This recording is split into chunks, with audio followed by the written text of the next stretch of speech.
اگر ہمارے چند مٹھی بھر لوگوں کی وجہ سے دین اسلام پر کوئی حملہ کرے تو بتائیے اس میں اس کا ہاتھ کاٹیں یا پہلے ان لوگوں کو ڈنڈے سے سیدھا کریں؟ کس کے ہاتھ میں اپنا لہو تلاش کروں؟ کس سے گلہ کریں؟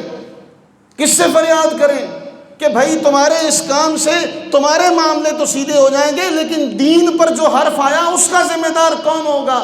اللہ کے نبی صلی اللہ علیہ وسلم کی حدیث سنیے، سنن ابو داؤد کی حدیث ہے، 2629 نمبر۔ غزوہ ہے، کیا ہے؟ غزوہ ہے۔ اس سے بڑی افضل بات کوئی نہیں کہ غزوہ ہو رہا ہو، نبی صلی اللہ علیہ وسلم کی قیادت میں ہو رہا ہو، اس غزوے کے لیے لوگ ایک جگہ پر پڑاؤ کرتے ہیں، خیمے لگاتے ہیں، گزرنے والا راستہ تنگ ہو گیا خیموں کی وجہ سے، نبی صلی اللہ علیہ وسلم نے ایک اعلان کرنے والے کو بھیجا، کہا جاؤ اعلان کرو جس نے ان راستوں کو تنگ کر دیا اس کا کوئی جہاد نہیں۔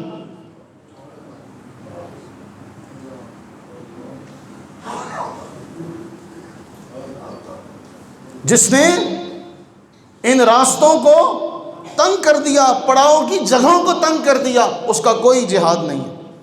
اب مجھے بتائیے کہ جہاد کے حوالے سے اس سے بھی افضل کوئی بات ہو سکتی ہے؟ اور نبی صلی اللہ علیہ وسلم فرما رہے ہیں کہ جس نے راستوں کو تنگ کیا اس کا کوئی جہاد نہیں ہے۔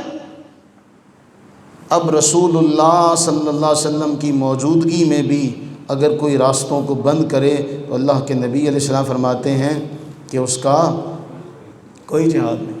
ہمارے ہاں یہ چند دن پہلے ہمارے ایک پرائیویٹ کالجز کے لوگ فارغ ہوئے، بچے فارغ ہوئے، ہمارے ہی بچے نا، ان بچوں نے کیا ہڑ بوم کی، جتنے انڈر پاسز تھے سب کو بلاک کر دیا، وہاں سے کوئی گزر نہیں سکا، اور آگے سے وہ طلبہ کہتے جی ہم تفریح نہ کریں، تو تمہیں تفریح کے لیے لوگوں کی گزرگاہ ملی تھی، لیکن نہ ادارے والوں کو خیال، جہاں آپ اپنی جیبیں ساری خالی کر دیتے ہیں کہ ہمارے بچے کو ڈگری مل جائے، لیکن اسے دنیا کی ڈگری تو مل گئی، اخلاقی طور پہ وہ سب سے بدترین پستی کے اندر چلا گیا، جو لوگوں کا راستہ اپنی خوشی کے لیے بند کر دیا۔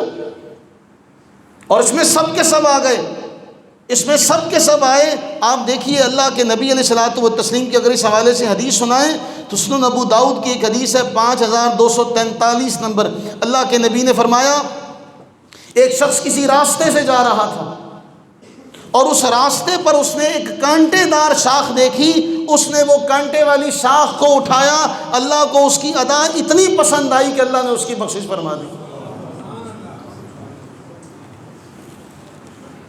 اور ابو داؤد کی ہی حدیث ہے 5243، فرمایا راستے سے تکلیف دہ چیز کو ہٹانا صدقہ ہے۔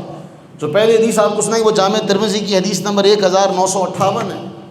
اگر ایک کانٹوں والی شاخ کوئی اٹھا کے سائڈ پر کر دیتا ہے تو اللہ تعالیٰ اس کی بخشش کا اعلان کرے تو جو راستے بند کرے۔ تو میرے عزیزو، جس ڈگر پر ہم چل پڑے ہیں، جس ڈگر پر ہمیں لے جایا جا رہا ہے، یہ ڈگر اصلاً درست نہیں ہے۔ ہم اس راستے پر چل کر کسی کا بھلا کریں یا نہ کریں، اسلام کا نقصان ضرور ہوگا۔ اب تو سوشل میڈیا ہے اور باہر کے کئی لوگ مسلمانوں کا نام رکھ کر بڑے بڑے ملحدین، میں آپ کو، میرے پاس ایک پوسٹ پہنچی، ایک بہت بڑے ملحد نے یہ پوسٹ لگائی تھی، میں ان کے جملے سناؤں، کہیں آپ کو لگے کہ شاید اپنے پاس سے یہ بات کر دی، کہ پہلے پیچھے تصویر لگائی ہے جہاں احتجاج ہو رہا ہے، اور اس کے بعد پھر اس کے جملے ہیں کہ اسلام ایک پرتشدد مذہب ہے، مسلمان جلاؤ گھیراؤ فساد و قتال کے عادی ہیں، اسلامی تعلیمات انہیں اچھا پرامن شہری نہیں بنا سکتی، اس لیے مذہب قابل نفرت ہے۔ بتائیے اس کا ذمہ دار کون ہے؟ کیا کوئی مذہبی رہنما، کیا کوئی سیاسی لیڈر اس کی ذمہ داری لے گا؟ کون اس ذمہ داری کو لے گا کہ ان لوگوں نے یہاں تک اسلام کے بارے میں منفی رویہ، وہ اپنے بچوں کو تصاویر دکھائیں کہ دیکھو یہ مسلمان ہے، یہ اسلامی ملک کے رہنے والے لوگ ہیں، ان کا یہ کردار ہے، ان کا یہ معاملہ، یہ اپنی املاک کو جلاتے ہیں، اپنی ہی گاڑیوں کو نقصان پہنچاتے ہیں، اپنی ہی عمارتوں کو جلاتے ہیں، اپنے ہی لوگوں کو نقصان پہنچاتے ہیں، اپنی ہی ایمبولینسز کو راستہ نہیں دیتے، تو بتائیے کیا خاک مسلمانوں کی عزت رہ جائے گی ان بچوں کی نگاہ میں؟ آج ہم کہتے ہیں کہ یورپ کسی دور میں نہانے کو بھی اپنے لیے جائز نہیں سمجھتا تھا، تاریخ ہے، یہ گواہ ہے، تاریخ میں یہ بات لکھی ہوئی ہے کہ یورپ میں اس دور میں جہالت میں کوئی نہا لیتا تو اس کو لوگ مار دیتے تھے، تاریخ بھری پڑی ہے۔ لیکن آج تو ان لوگوں نے اپنا امیج اچھا کر لیا، آج تو ان لوگوں کا امیج بہت اچھا ہے، وہ جانوروں کے، پرندوں کے حقوق کا بھی خیال کرتے ہیں۔ آج تو آپ لوگوں کے پاس کوئی نہیں ہے دلیل، لیکن آپ لوگوں کا کردار ان کے پاس بطور دلیل ہے، آپ لوگوں کا کردار ان کے پاس ہے بطور دلیل۔ وہ اپنے بچوں کو سکھائیں گے کہ اے بچوں یہ ہے مسلمان، یہ ہے ان کی مسلمانی۔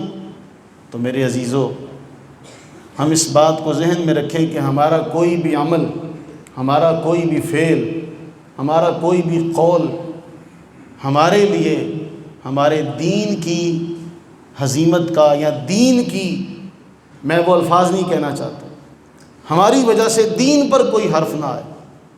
اگر دین پر کوئی حرف ہماری وجہ سے آئے تو ہم تو جیتے جی مر جائیں، ہمارے پاس رہ کیا گیا؟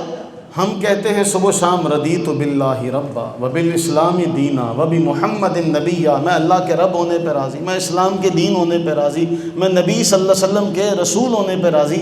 تو راضی ہونے کا معنی یہ ہے کہ جو جو ان کی طرف سے احکام ملے سر تسلیم خم کرو۔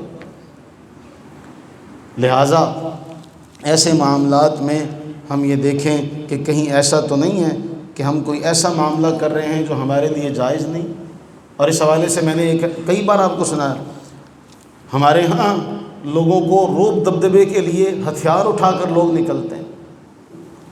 صحیح مسلم کی حدیث ہے 2616 نمبر، اللہ کے نبی علیہ السلام نے فرمایا جس مسلمان نے اپنے بھائی کی طرف ہتھیار سے اشارہ کیا، جس نے اپنے بھائی کی طرف ہتھیار سے اشارہ کیا، تو جب تک وہ اشارہ کر رہا ہے فرشتے اس پر لعنتیں بھیج رہے ہیں۔ ہم نے دین کو چھوڑ کے، نبی صلی اللہ علیہ وسلم کی تعلیم کو چھوڑ کے، اندازہ کریں کتنا نقصان اٹھایا، کتنا خسارہ ہمارے پاس ہے۔ اللہ سے دعا کریں کہ اللہ تعالی ہمیں صحیح اسلامی طرز پر اپنی زندگی گزارنے کی توفیق عطا فرمائے، ہمیں اپنی زندگی گزارنے کے لیے کم از کم دین کو جاننا نصیب کرے۔